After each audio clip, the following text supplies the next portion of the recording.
Truth Triumphant by B.J. Wilkinson. Chapter 14. The Church in Europe after the time of Columbanus. The real work of early Irish missionaries in converting the pagans of Britain and Central Europe and sowing the seeds of culture there has been overlooked when not willfully misrepresented. Thus, while the real work of the conversion of the pagan Germans was the work of Irishmen, Winifred, or as he is better known, Saint Boniface, a man of great political ability, reaped the field where they had sown, and is called the Apostle of Germany, though it is very doubtful that if he ever preached to the heathen. The sun of Columbanus had shone brilliantly through the cold hearts of Europe. He and his followers brought light to the lands overspread with darkness since the advent of the Franks. 3 revolutions immediately succeeded another, which tell the story of Europe after his death during the medieval period of the Church in the wilderness. These were, first, the development of civilization on the continent through the efforts of the Celtic Church leaders who succeeded Columbanus, and through the early Waldensian heroes. Secondly, the organized opposition of the papacy to this work. And lastly, the disastrous centuries which followed the crowning of Charlemagne by the Pope as the founder of the Carolingian line of kings and the first emperor of the Holy Roman Empire.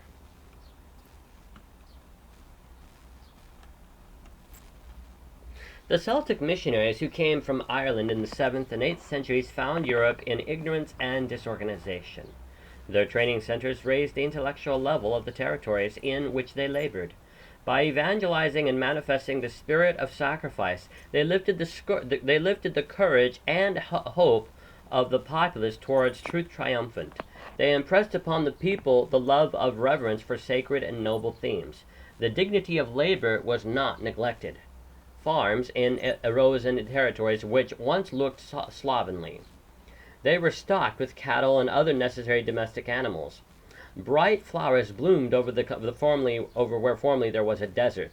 Again the eyes looked upon the fields of waving grain, and the smile of prosperity beamed upon the land. What became of the manifold centers of civilization in early Europe planted by Columbanus and his followers? Clarence W. Bisham says, Columbanus introduced into Gaul such a durable monument of religious spirit of Ireland, that during his life no less than 1,000 abbots recognized the laws of a single superior. Columbanus arrived on the continent with less than a half a century after the beginning of the 1260-year period, which began in 538. The Merovingian kings, descendants of Clovis, were founders of the Frankish realm. The story is well known of how the enfeebled progeny of Clovis, known as the Do-Nothing Kings, introduced into the administration the major domus, the mayor of the palace, a sort of prime minister. These became powerful and in time displaced the weakling king who founded the Carolingian dynasty, so named from Charles the Great, Charlemagne. The predecessors of Charlemagne gained power with the assistance of the clergy from Rome, and then harassed the successors of Columbanus. Attention is called to the contemporaries of Columbanus, who appear to have left Ireland with him and who, like himself, became founders not merely of training centers, but of schools, towns, and cities. These men were diligent in evangelism and in the study of literature. Early Irish manuscripts still extant in continental libraries testify both to the culture and to the widespread missionary activity of these Irish monks. What writings have come down to us in Old Irish are exclusively religious. These Irish monks also surpassed the rest of Western Europe at this time in illuminating manuscripts, that is, in decorating them with colored initials, bordered designs, and illustrations. Mention has already been made of Gallus, who is also called Saint Gall. Benedict Fitzpatrick gives attention to Ursinus, who, after creating a miniature Christendom on the shores of Lake Bienne, Switzerland, founded the town of Saint Ursanne. Sigisbert, who, taking leave of Columbanus at the foot of the Alps, which separate Italy from Switzerland, crossed the perilous glaciers and high in the region of the perpetual snow, established the valuable community of Dissentis, and Disciple, brother apparently of St. Gall, who laid out the foundations of the town and the mission center of Lourdes. These and many other training centers of Celtic culture endured through the centuries of crisis. They continued from their eminences to educate the rude population of Europe and to produce new generations of scholars and teachers. The Holy Scriptures must have been greatly multiplied when one considers the vast stretch of territory in which were located the foci of the Celtic Church on the continent. Some of these seminaries were thronged with students, reckoning only one copy of the Bible to every 3 or 4 students, and that would be too little enough. There must have been a widespread dissemination of the Old and New Testaments throughout the countries we now call France, Belgium, Germany, Switzerland, Austria, and Italy. Momentous political changes brought about by the papacy's entering into alliance with the rulers of these different sections to advance their church pushed the Scottish-Irish establishment into the background. There are writers who have tried to indict the Celtic Church on the false ground that it was poorly organized and without central control. The probabilities and the facts of the case both are against this conclusion. The Irish colonizers studied and obeyed the Bible admonition. Let all things be done decently and in order. It is true that they were not driven under the lash of a church united with the state, or forced to obey under the threat of the sword. Rather, they were kept together by the invincible bonds of truth, blessed by the inspiration of the Holy Spirit. They sought to avoid the hierarchical gradation, and so they employed the other names than those used by the Romans. On the other hand, the Church of the East, all the way from Assyria to China, which was the counterpart of the Celtic Church in the West, recognized a supreme pastor. The Catholicos, sitting in Seleucia in southern Mesopotamia, the headquarters of that church. Surely this was organization.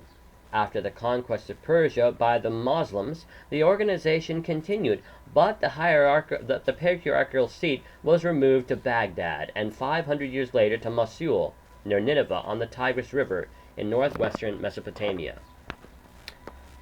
Papal hostility to the Celtic Church on the continent. One power, however, viewed with fear and alarm the scope of the work being built up by the Celtic Church. Pope Zachary, in a letter to his chief agent in this section of Europe, recognized that the pastors of this church were more numerous than those of his own church. Neander quotes Epistle 45 from Pope Gregory III to bishops of Germany, admonishing them to be steadfast in the doctrines and practices of the Roman Catholic Church, and to beware of the doctrines of the Britons and of false and heretical priests coming in among them. The same historian quotes from the other epistles of the same pope addressed to bishops and dukes, informing them that one of the reasons he had sent Boniface among them was to win back those who had become the victims of heresy through diabolical craft. This leads to the consideration of Boniface, originally Winifred, so often presented to us as an apostle and founder of Christianity in Germany. The quotation at the beginning of this chapter notes what any fair-minded teacher of history would find, that Columbanus and his successors should be given the credit for founding of Christianity in the countries in which the credit is usually given to Boniface. Unless one pays particular notice, it will escape his attention that Boniface was an Englishman brought up in the scornful hatred of the Celtic Church. Wilfrid, another Englishman, must not be confounded with Winifred. The first led the bitter opposition to the Celtic Christianity in Europe. The second, under the name of Boniface, did the same in Germany. As to the objectives of Boniface, Dr. A. Ebrard writes, his life's goal and his life's work was the subjection of the Christian churches of Austrasia and of Neustria to the papal decrees of the canon law, especially the enslavement and destruction of that Christian denomination which refused to recognize the primacy of Rome, sent but held firmly in its own conclusions and its own ordinances. Benedict Fitzpatrick, a Roman Catholic scholar of wide research, pictures how greatly Boniface was aroused against the Irish missionaries because of their teachings. the papal agent brought them before councils and secured their condemnations as if they were heretics. The Pope greatly feared that Boniface himself might fall under the superb influence of the missionaries, whose work he was delegated to destroy. Therefore, he bound Boniface at the beginning of his labors to the papal solemn oath.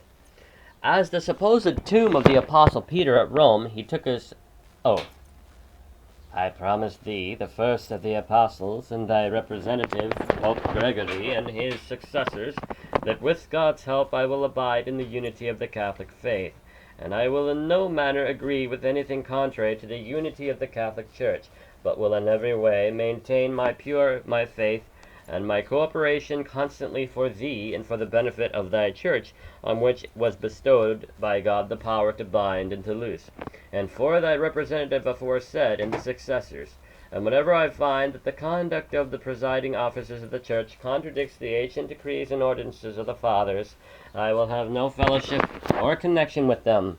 But on the contrary, if I can hinder them, I will hinder them, and if not, report them faithfully to the Pope.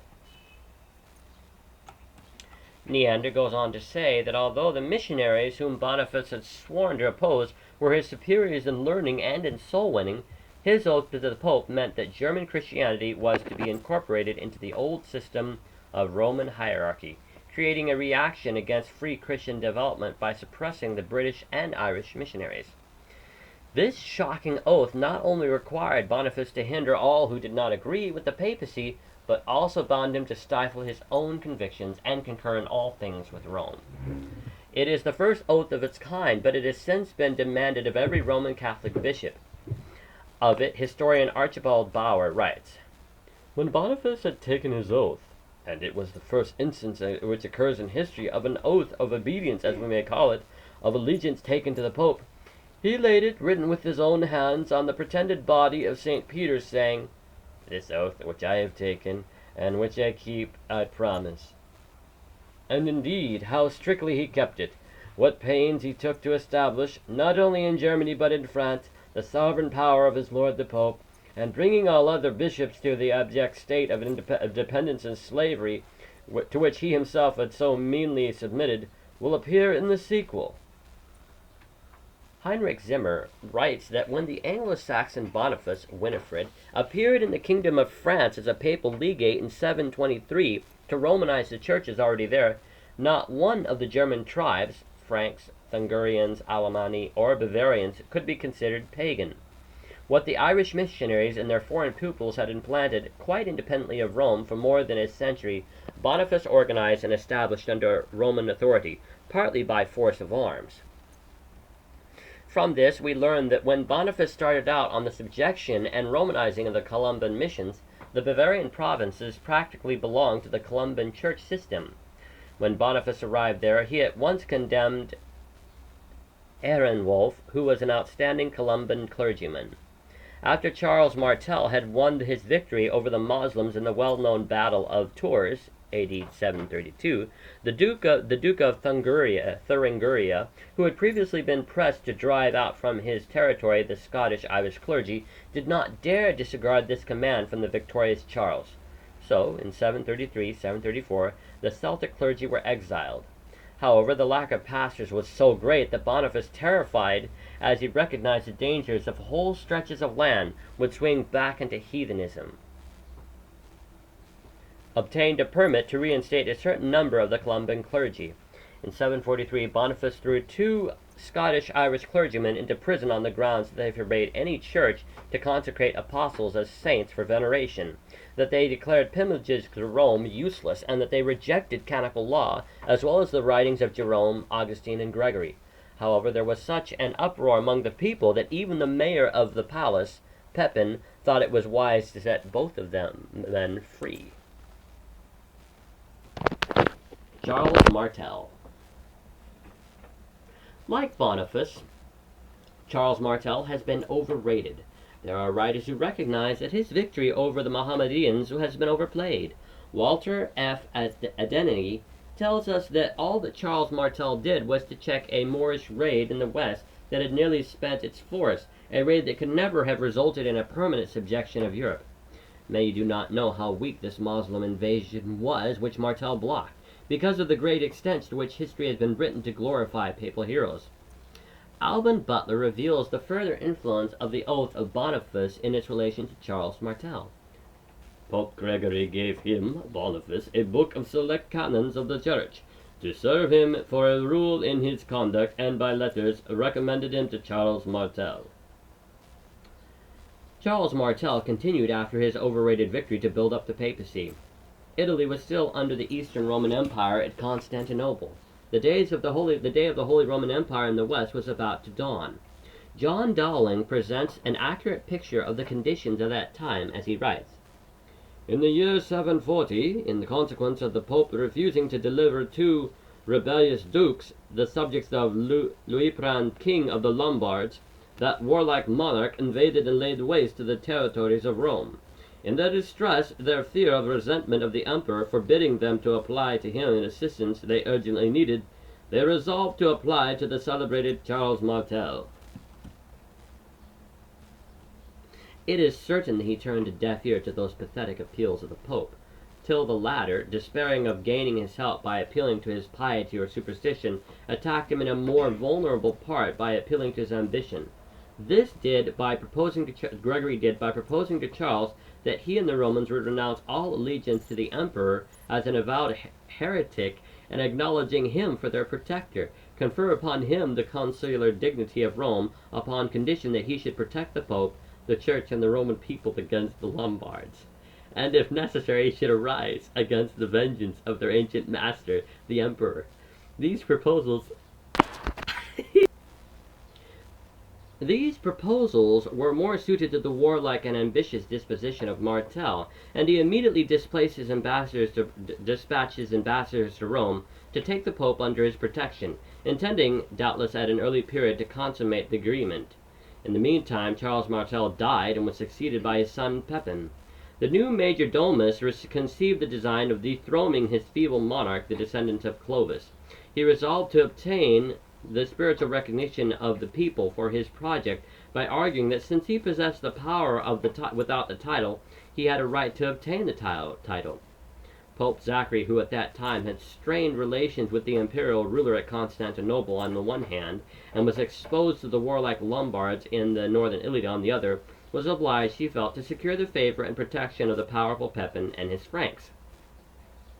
An agreement was consummated. The feeble king was deposed. Pepin was crowned and knighted shortly after this by Boniface, who acted as the Pope's legate.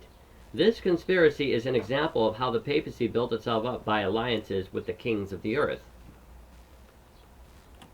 The papacy had aided Pepin to become a king. It was now the turn of Pepin to aid the papacy. The king of the Lombards had laid siege to the city of Ravenna, and threatened to march on Rome unless his rightful authority was recognized. The Pope immediately appealed for deliverance to the emperor at Constantinople, who was nominally sovereign of Rome.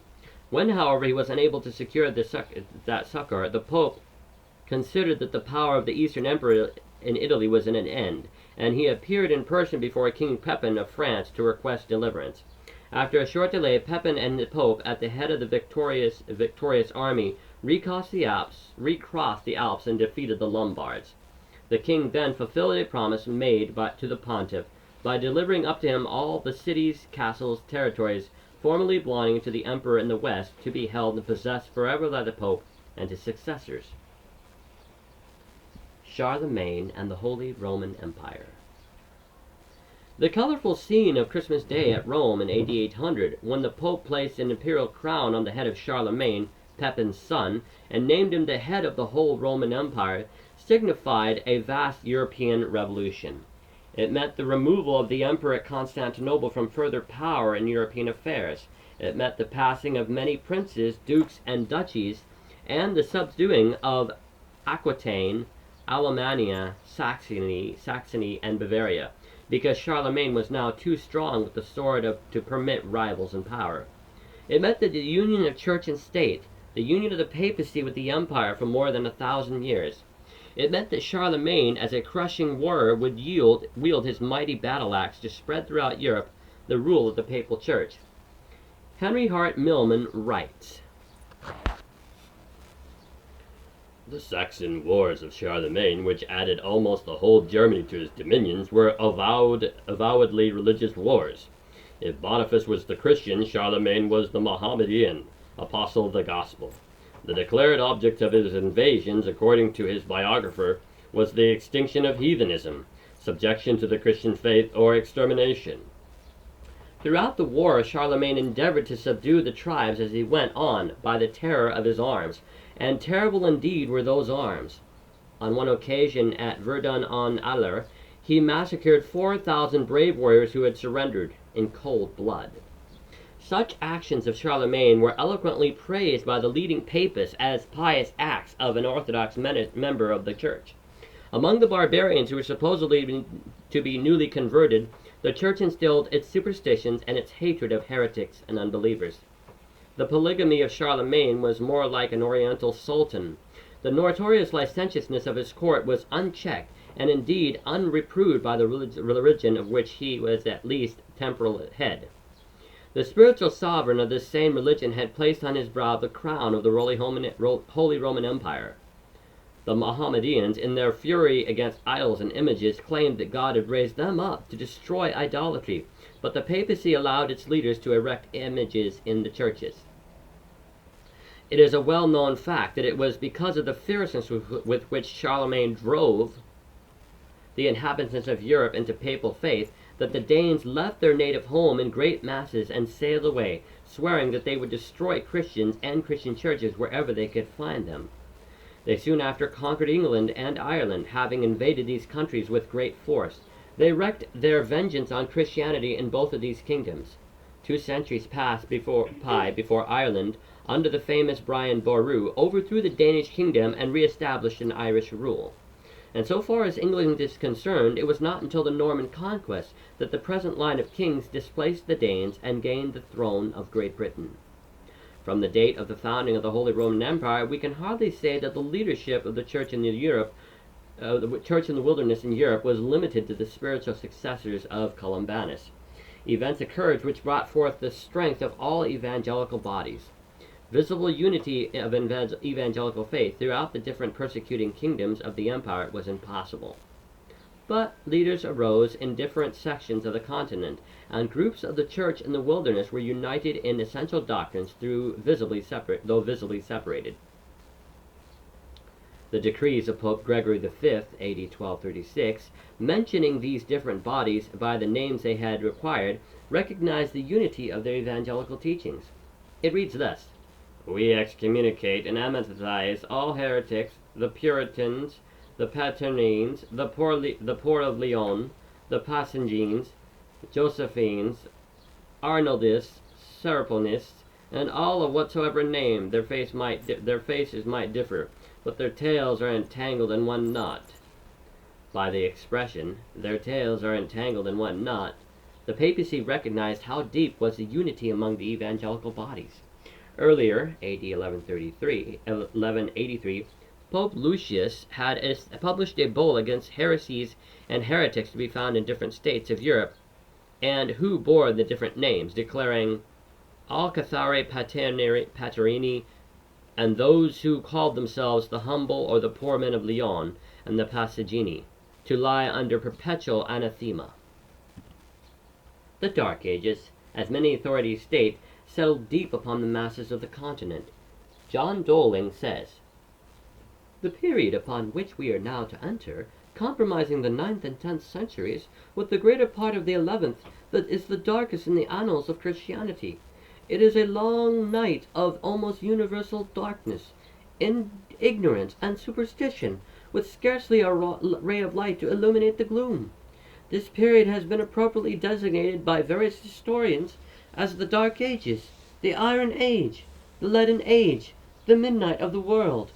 During these centuries it was rare for a layman of whatever rank to know how to sign his name." Also, J.L. Moshim writes, "It was universally admitted that the ignorance of this century was extreme, and the learning was entirely neglected. The Latin nations never saw an age more dark and cheerless." Ignorance and poverty left the people an easy prey to superstition. The number and order of monks, and nuns, the religious soldiers of the Vatican greatly increased. The papacy on several occasions had sworn emperors, princes, and local rulers to hunt out those who refused to follow the imperial church, and to condemn them as heretics. The masses had been so cowed by the political sword and by the superstitious terror that as time went on, even if the emperor refused to bend to the demands of the papacy, the church declared his subjects absolved from their oath of allegiance to him. So the pope's power vastly increased. Peoples of simple evangelical faith who truly loved the scriptures and were willing to die for them were to undergo imprisonment, confiscation of property, and slaughter. The Albigenses and the Paulicians. About the time of the establishment of the Holy Roman Empire, if not considerably before, a large body of evangelical Christians entered Europe from Asia Minor. These were the Paulicians, for centuries misrepresented and falsely accused but lately exonerated. It was because of their earnest desire to live according to the epistles of Paul that they were called Paulicians. They soon spread over Europe, and although no chronicle records their dispersion, the fact is attested to by the appearance of their teachings in many countries of the West. They joined themselves in migrating groups, and as J. A. Wiley says, "From this time a new life is seen to animate the efforts of the Waldenses of the Piedmont, the Albigenses of southern France, and of others who, in other parts of Europe, revolted by the growing superstitions, had begun to retrace their steps towards the primeval fountains of truth." The noble work which had been done formerly by Vigilantius in northern Europe was to be augmented by the coming of the Paulicians, and the New Testament doctrines which had been impressed upon the Western Europe by Columbanus and the liberally loving Christianity that characterized the Visigothic Christians were to be re-emphasized. Historians maintain that although Paulicians have been the most wantonly libeled of all gospel sects, it has clearly been proved that they represent the survival of the most primitive type of Christianity. Nevertheless, men who should have known better were endeavored to brand them as Manichaeans. W. F. Adeni writes of them,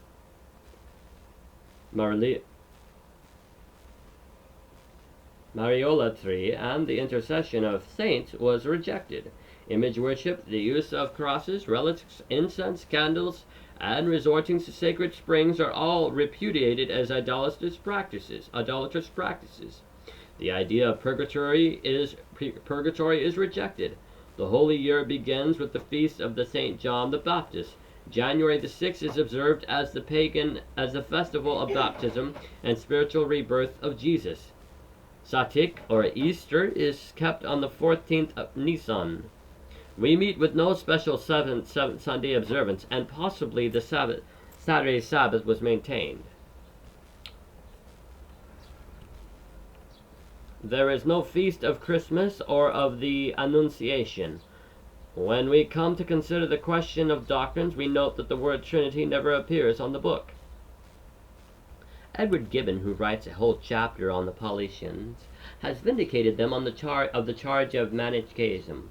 Likewise, the scholar George Faber, in his volume dedicated to the vindication of the Albigenses and the Waldenses, in writing of Constantine, the founder of the Paulicians, says, "It is true, indeed, that Constantine, deeply imbued with the discourses of Christ and of the writings of Paul, openly rejected the books of ancient Manichaeans." Faber further speaks of the purity of their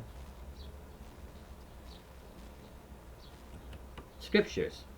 "Now this single circumstance alone, independent of all other evidences, is amply sufficient to demonstrate the impossibility of their pretended Manichaeism." Thus, the greatly increased supremacy of the papacy faced the growing triumph of the pure Bible truth in the hearts of evangelical bodies. A struggle would begin which would never cease until the Reformation had broken this power of darkness. Though much research has been given to the relation of the Paulicians and the Albigenses to each other, only this much is clear: their beliefs and their history are similar, if not identical. The Albigenses were numerous in southern France, where they gained a myriad of converts. Here they maintained an independence of the papacy and rejected transubstantiation. The papacy became alarmed over the growth of dissent and acted. First, there were persecutions on a minor scale. In 1198, Rome dispatched legates to the south of France, and a large number of the Albigenses were committed to the flames. When these measures failed to secure the desired results, Raymond, the reigning Count of Toulouse, was ordered to engage in a war of extermination against his unoffending subjects. Raymond hesitated. Later events increased the bitterness, and the Pope proclaimed a crusade against southern France. Ample forgiveness of sins committed through a lifetime was promised to all who would join. Without entering into detail concerning the numerous adventurers, soldiers, and aspiring fighters who composed the invading army, we may say that hideous massacres and widespread slaughter upon these numerous, simple-hearted believers in the New Testament ensued. The assembled host of the invaders was encamped around the fortified city of Béziers in July 1209.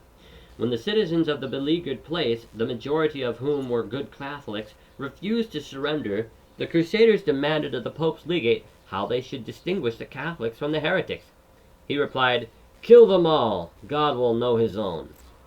A terrible massacre followed. For several years the revolting slaughter went on from city to city until a cry of horror rose, not only in Roman Catholic nations, but throughout all Europe.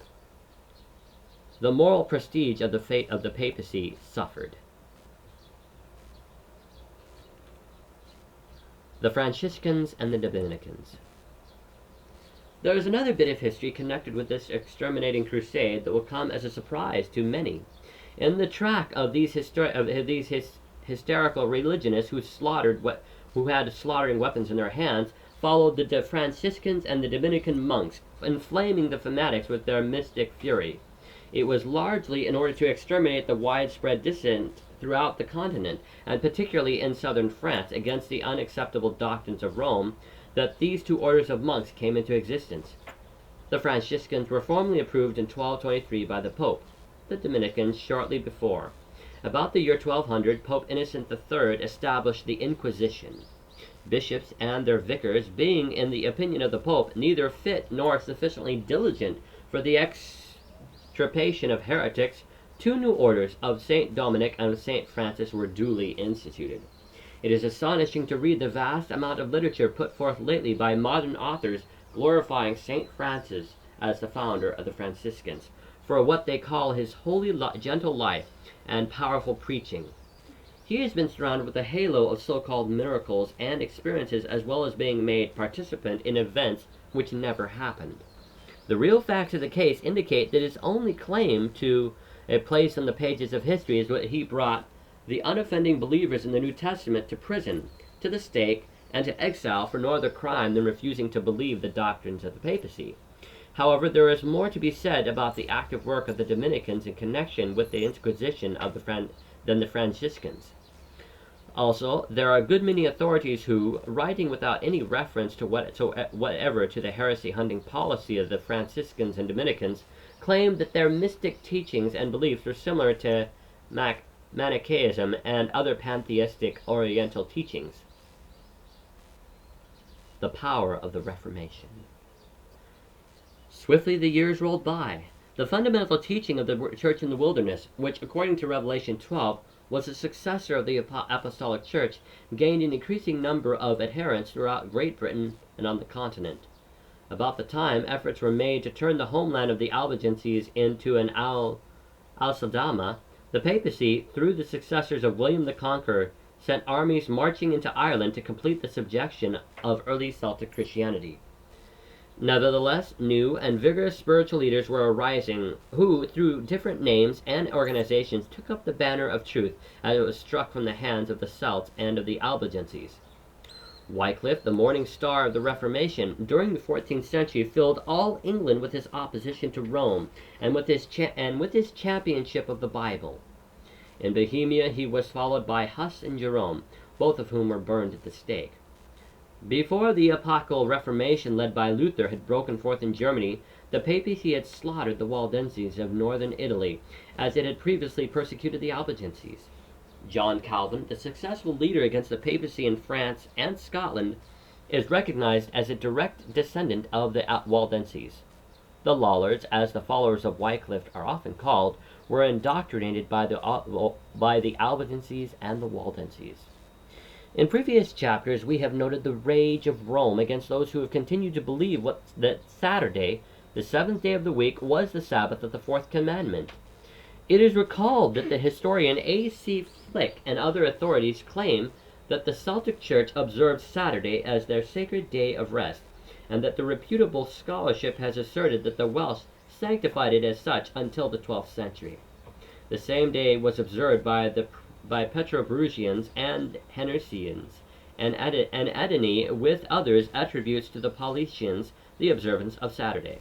There are reliable historians who say that the Waldenses and the Albigenses were Sabbath keepers. The Reformation came, and within a third of a century from its inception, powerful nations of Europe had been wrenched away from the papacy. Would one now be tempted to say that this was the time that the Church came out of the wilderness? Hardly. The Reformation forms part of the history covered by the Church in the wilderness. It falls inside the 1260-year period. The 12th chapter of Revelation, however, does not represent the Reformation Church as the successor of the Church in the wilderness. The remnant church, or the last church, is to proclaim the soon coming of Jesus Christ and the keeping of the commandments of God and the faith of Jesus. Revelation 14:12. The remnant church is the true and final successor to the church in the wilderness. The end of the Holy Roman Empire. What the Reformation did in restoring the Bible to Western lands, the armies of the French Revolution were to do in releasing the nations of the continent from the grip of the old regime. The human race was said to have one more chance in perfect freedom and with unprecedented advantages in learning and science to demonstrate to the universe whether or not it would believe and live according to the revealed will of God in the light of fulfilling prophecy. The United States of America was the first nation to write complete religious liberty into its Constitution. The British Empire and some other governments manifest the tolerance which in practice amounts to religious liberty, but they still maintain a state church and do not, as a legal right, grant full liberty of conscience to their citizens. The effect of the American Revolution was electrifying on France. The common people arose and broke the tyrannical rule of the nobles and the clergy, and, copying the American Bill of Rights, not only proclaimed religious liberty to France, but also to all peoples wherever the armies of the French Revolution went. The crowning act occurred in May 1798, when the armies of France entered Rome, took the Pope prisoner, dispersed the College of Cardinals, and proclaimed religious liberty upon Capitolian Hill, the most famous of Rome's 7 mountains. One is justified in saying that the 1260-year prophecy terminates at this point in history. The crushing of the old regime continued. The military genius Napoleon placed himself at the head of France's revolutionary armies, and disposed what was left of the old order established by the illegitimate union between Charlemagne and the Pope throughout the continent. The Holy Roman Empire is usually said by historians to have breathed its last by the fatal strokes of Napoleon in 1804. It is true that Napoleon made a concordat for France with the Pope in 1801, but in it the victorious general refused to accord the papacy its old standing under the former kings. He would recognize no more than the Catholic faith was the religion of the majority of Frenchmen. Though Napoleon accorded other recognition to the papacy, they were nothing more than the usual gains sought through diplomacy. To whom shall be ascribed praise for having liberated the oppressed Western world from this awful tyranny? Not to the sword of any conqueror, but to the church in the wilderness, which suffered and bled and died throughout the centuries for freedom, truth, and the Holy Scriptures. The example of these martyrs put into the hearts of people the spirit to resist tyranny until liberty became the law of the land. Thus the spirit and power of Columbanus and his successors, mingled with the spirit of freedom, dwelt in the descendants of the Celts, the Goths, and the Lombards, and rose to a crescendo in the hearts of kings who determined to do the will of God. The story of Europe is not complete, however, without knowing how richly the Waldenses contributed to the dispelling of Stygian shades of dark ages. and restoring of biblical Christianity. And there is much to be told of the church in the wilderness in the Near East, in India, in Central Asia, and China.